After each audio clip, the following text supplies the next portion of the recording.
Assalamualaikum warahmatullahi wabarakatuh. Kami dari kelompok 3 ingin mempresentasikan tentang organisasi audit internal. Nama saya Erna dan ada rekan saya Nindi Pramitasari, Hanifah Febriana, serta Nur Hikmah Adinda. Yang pertama, saya akan menjelaskan tentang misi dan fungsi audit internal. Misi dari audit internal adalah terpenuhinya secara baik kepentingan bank dan masyarakat penyimpan dana. Hal tersebut perlu dijelaskan karena sebagai badan usaha.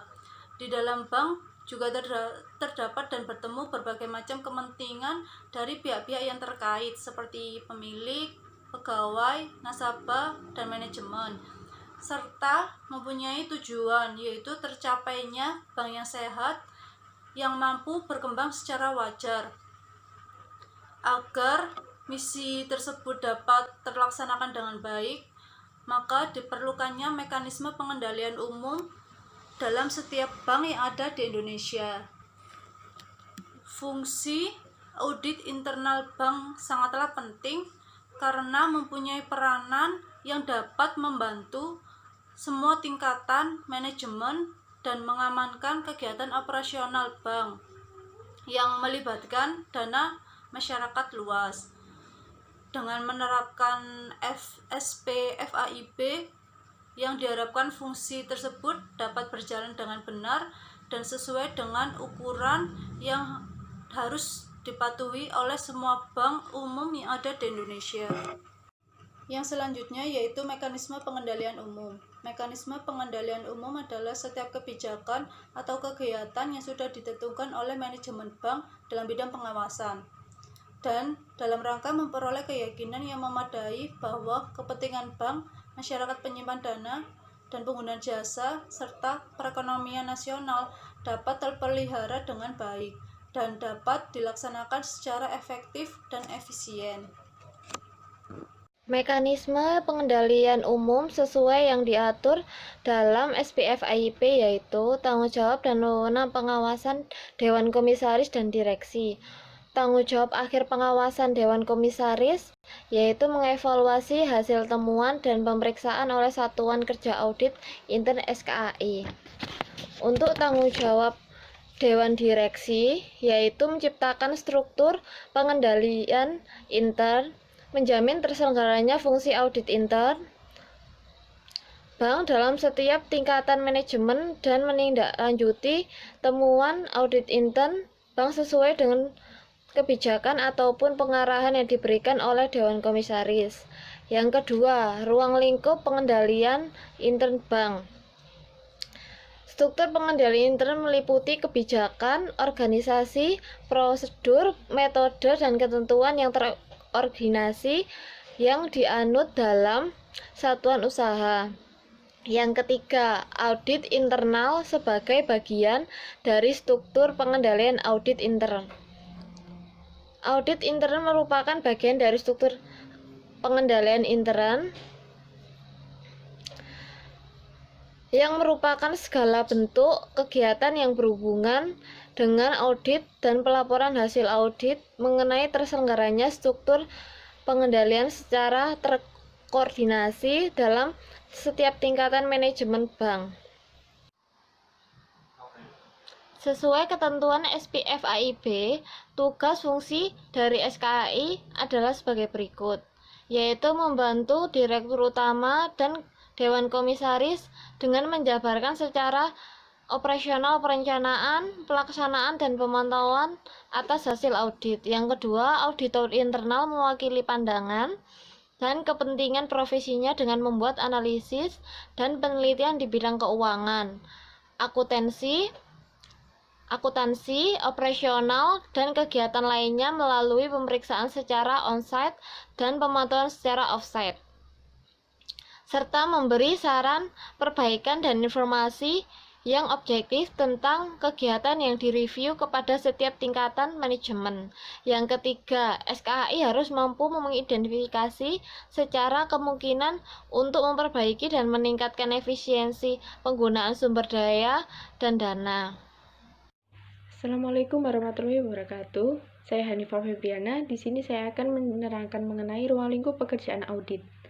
Pada ruang lingkup pekerjaan audit, SKAI harus mencakup seluruh aspek dan unsur kegiatan bank yang secara langsung maupun tidak langsung diperkirakan dapat mempengaruhi tingkat terselenggaranya secara baik kepentingan bank dan masyarakat. Pada ruang lingkup ini dibagi menjadi 3, yaitu penilaian kecukupan struktur pengendalian intern, yang dimaksudkan untuk menentukan sampai seberapa jauh sistem yang telah ditetapkan dapat diandalkan kemampuannya untuk memberikan keyakinan yang memadai bahwa tujuan dan sasaran bank dapat dicapai secara efisien dan ekonomis. Yang kedua yaitu penilaian efektivitas struktur pengendalian intern. Di sini dimaksudkan untuk menentukan seberapa jauh mana struktur tersebut sudah berfungsi seperti yang diinginkan. Dan yang terakhir yaitu penilaian kualitas kinerja. Dimaksudkan untuk menentukan sejauh mana tujuan dan sasaran organisasi telah tercapai. Selanjutnya yaitu tujuan utama pengendalian intern.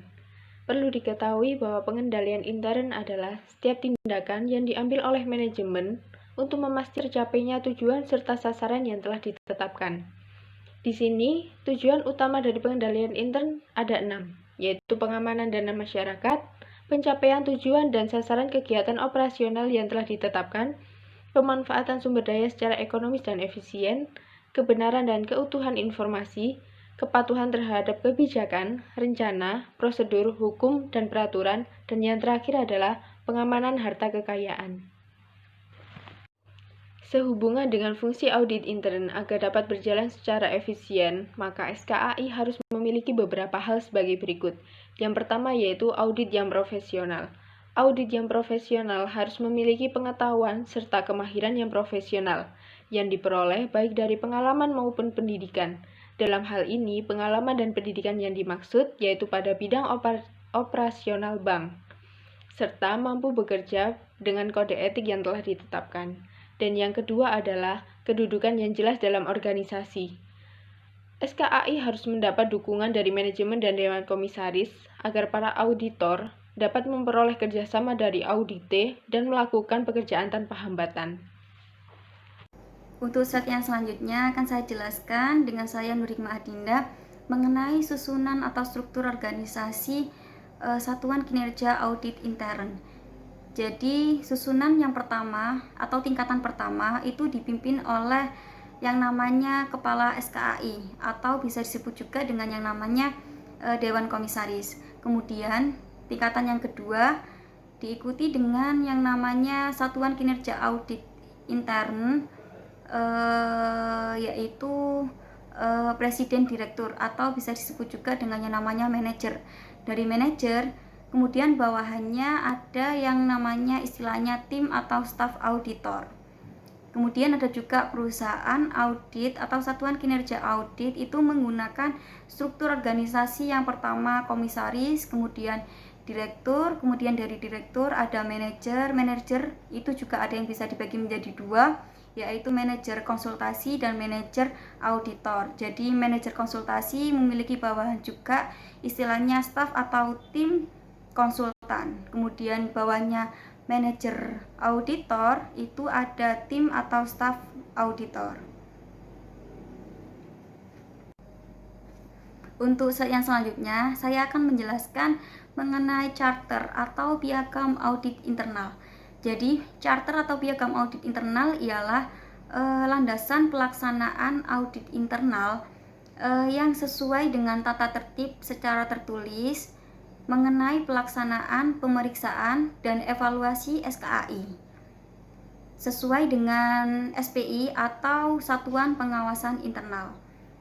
Kemudian isi dari charter atau piagam audit internal tersebut itu terdiri dari yang pertama visi misi, kemudian yang kedua peran audit, kemudian yang ketiga ruang lingkup SKAI, yang keempat kedudukan hak dan tanggung jawab SKAI juga, dan yang terakhir adalah norma-norma yang dijadikan tolak ukur untuk tidak terjadinya kesalahpahaman antara auditor dan audited. Kemudian untuk slide yang selanjutnya yaitu mengenai hubungan antara Dewan Komisaris dan auditor internal. Jadi memang dua hal ini memiliki hubungan yang berkesinambungan atau memiliki peran yang sangat penting. Jadi perannya seorang dewan komisaris itu memang melakukan persetujuan atau menyetujui hasil audit yang telah dilakukan oleh para tim atau para auditor. Kemudian yang kedua, dewan komisaris memiliki peran penting untuk mengambil keputusan atau membuat perencanaan untuk menindaklanjuti masalah yang telah ditemukan oleh seorang auditor. Kemudian yang ketiga, seorang dewan komisaris harus memastikan bahwa hasil kinerja auditor antara auditor dengan manajer itu sudah melakukan prosedur yang telah berlaku atau standar operasional yang telah ditentukan. Untuk yang selanjutnya yaitu saya akan menjelaskan mengenai proses rekrutmen dan pengembangan sumber daya manusianya. Untuk proses rekrutmen sendiri, satuan kinerja audit intern pasti memiliki kriteria tersebut. Dilihat dari yang pertama yaitu segi pendidikannya yang sesuai dengan bidang audit. Kemudian yang kedua bisa juga dilihat dari yang namanya sertifikat profesi. Kemudian untuk pengembangan sumber daya manusianya sendiri, satuan kinerja audit intern pasti adanya atau dilakukannya seminar mengenai audit sendiri. Kemudian yang kedua, kepala SKAI atau bagian penilai itu pasti sudah memberikan metode penilaian terhadap staf atau timnya untuk adanya perubahan divisi atau bagian. Terima kasih atas perhatiannya. Mohon maaf jika ada salah kata. Wassalamualaikum warahmatullahi wabarakatuh.